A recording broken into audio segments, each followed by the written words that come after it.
Hey, what's up everybody? It is Uncle Mad here for Movie Monday, which is a new thing we're doing on the channel until I get bored of doing it or come up with better ideas to replace it. Basically, it's just what it sounds like. I'm going to see movies, I'm going to review them, I'm going to chat about them here on the vlog. We've done Marvel Monday in the past, but we're all the way caught up on the MCU now. There's a ton of movies coming out over the next month or so that I want to see, so it seems like a good time to just chat about movies when I want to chat about movies. This week, though, I had two options I was kind of thinking about for the movie. I was thinking go see the new Transformers, Rise of the Beast, or watch Avatar Way of Water because I haven't seen it yet and it just came out on Max. HBO Max, it should just be called HBO Max, that makes no sense, but the reviews of Transformers weren't inspiring enough to make me want to spend the money to go to the theaters, especially because I heard Bumblebee was good, but I never saw it, but beyond that, most of the Transformers movies have been trash. And the reason I chose not to see Avatar was because I couldn't bring myself to give up 3 hours of my weekend to watch that movie at any point this weekend. So I came up with a better idea. I was like, let me just find a movie that's like 2 hours or less, just an easy watch. But I wanted to watch something that's like supposed to be really good, like a classic that I just, skipped. So this week's movie theme is movies I missed. Movies that are supposed to be kind of classics, great movies that for one reason or another I just never got around to watching.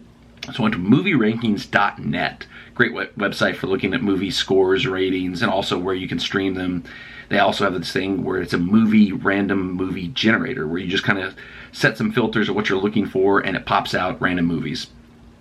So I did that. I said I wanted to watch something that was at least scored an 80 on their website, was less than 120 minutes. And I hit random until I came across something I hadn't seen that I was interested in seeing.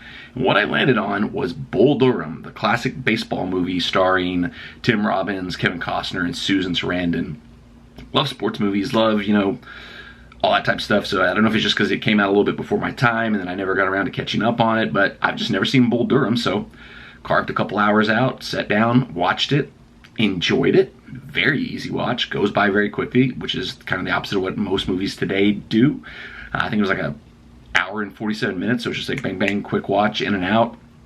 Entertaining movie. I took some notes on it as I went. The first thing that jumped out to me right out of the gates was that, so the basic storyline of the movie is that Tim Robbins, Nuke, is this hotshot rookie pitcher making his pro debut. They bring in this veteran catcher who's old, washed up guy to kind of help mold him, help shape him, and that's Kevin Costner's character, Crash. And I don't know if it's because, like, time has passed and I, are more familiar with Tim Robbins and Kevin Costner than maybe they were when the movie came out. Like, it's Tim Robbins, it had been one of his earliest movies, so maybe he seemed younger because he was new. But I was kind of like, aren't Kevin Costner and Tim Robbins around the same age? So I looked it up. They're 4 years apart. Kevin Costner's only 4 years older than Tim Robbins. The time when the movie was released, Tim Robbins was 29 and Kevin Costner was 33. So Tim Robbins was playing a hotshot 29-year-old rookie, and Kevin Costner was playing a 33-year-old washed up on his last legs in the minor leagues catcher. Probably played better, like I said, originally when it came out, and you didn't know as much about Tim Robbins and Kevin Costner. And also actors tend to play, like, older actors play younger roles. Like, everybody on the OC was high schoolers, but they were 27 in real life, so it's not that big of a deal. But, like, maybe knowing those two actors now more in today's time than when the movie came out, it just stuck out to me like a sore thumb right away. Like, these guys are basically the same age. They're not the grizzled veteran and the hotshot rookie. It was kind of weird. But that was the first thing that stuck out to me. Second was, I have no idea how this Ebby guy got where he was at. Ebby, Nuke, whatever you want to call him, Tim Robbins' character. He's this hotshot pitcher that whatever the big league club is, invested a lot of money in, was just dead set on making sure he became a superstar. But the first time we see him, he can't hit the strike zone to save his life. Like, I think the first game of the movie, he somehow had 18 strikeouts and 18 walks. And I don't know if that's that, supposedly he had a really impressive fastball, but I don't know if that's worth investing all that much money in when you have that little control over your pitches. And they said his fastball was like 95 miles per hour, which, is good, but I mean, it's not like we got to break the bank for this guy and figure out how to get his control under control, for lack of a better word. I don't know. Weird one there. As I was watching the movie, I realized this is like one of those movies that has like a million quotes you've heard in 100 other things from, but that, I'd never seen the movie, so I think some of them I knew was from this movie, but there's a bunch of others that popped up. I was like, oh, that's what that quote's from. One that I knew was from this movie, but I'd never seen the movie, was early in the movie, Kevin Costner's little speech to Susan Sarandon about, I believe in blah, blah, blah, I believe in good scotch, the curveball. I've heard that and like a bunch of other stuff, but knew it was from this movie, but this first seeing it, him actually delivering it for the first time was kind of cool. So there was that. I didn't know until I was like looking at Wikipedia to kind of like see some behind the scenes stuff about this movie. I didn't know Tim Robbins and Susan Sarandon weren't together anymore. They apparently broke up in like 2009. I thought they were one of those Hollywood couples that everybody always pointed to, like, look at Tim Robbins and Susan Sarandon. They're proof that not all Hollywood romances, you know, fall apart, but they've been separated, broken up for over like 13, 14 years at this point. And I just didn't know. Not that that's something I need to necessarily know, but that blew my mind and caught me off guard because I thought they were one of the Hollywood couples everybody points to and goes, man, it's just great that Tim Robbins and Susan Sarandon make it work after all this time.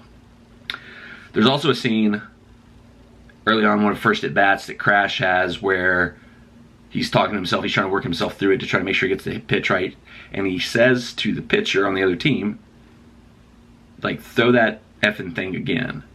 And if you follow Major League Baseball, specifically the Braves that I follow, she had this whole incident last week where Pete Alonso hit a home run off Bryce Elder, Pete Alonso of the New York Mets. I was kind of chirping him from the dugout, throw that again, throw that again. At the moment, it was like one of those things where it's like trash talk, but now I'm wondering if like that was just like a playoff of like he knows this movie and he was just saying kind of the line from the movie, kind of goofing off. Because Eric O'Flaherty on the Athletics podcast that covers the Braves, 755 is Real, said he felt bad for Pete because that's a thing that got blown out of proportion because that's just commonplace in baseball, is those kind of little chirps here and there from the dugout.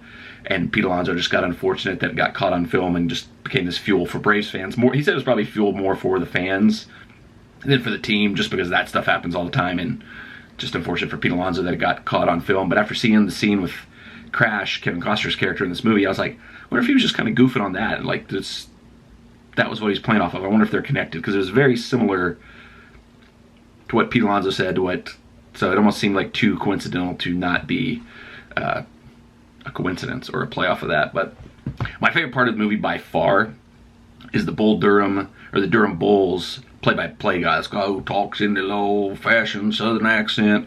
The scenes where the team's on like the long road trip and he's like getting the play-by-play from a girl on the phone, and he's like making sound effects in the studio while he's like giving the play-by-play, like to cover up that he's not actually at the game. It was hilarious. I loved him throughout the film. I thought it was a really hilarious twist towards the end of the movie. Obviously there's spoilers in this. The movie came out in 1988, but whatever. That the highly religious dude from the team ends up marrying the young lady from the town who had relations with just about everybody on the team. So that was kind of a funny like twist of two of the polar opposite characters uniting and getting married at the end of the film. But it was a weird movie because like it just never, like, I don't know, it felt like it was one of those movies where it's good, everybody's acting really well, there's some entertaining parts to it, but I guess the plot was like them kind of coming together, Nuke and Crash, and working together. And then Nuke gets called up to the majors, and it's like the last like 20-ish minutes felt like kept going when it didn't need to. I don't know, because I guess they felt they needed to end on like a note of a romantic happy ending between Crash and Susan Sarandon's character, but I didn't feel like that needed that. You know, I feel like, you know, the storyline was getting Nuke to the majors, and then that being all there was for Crash and him kind of washing out. I don't know, I just felt like towards the end of the movie it just sort of stopped being a movie and just kind of was just like random stuff was happening. I don't know, maybe weird by me, but you know, it's fine.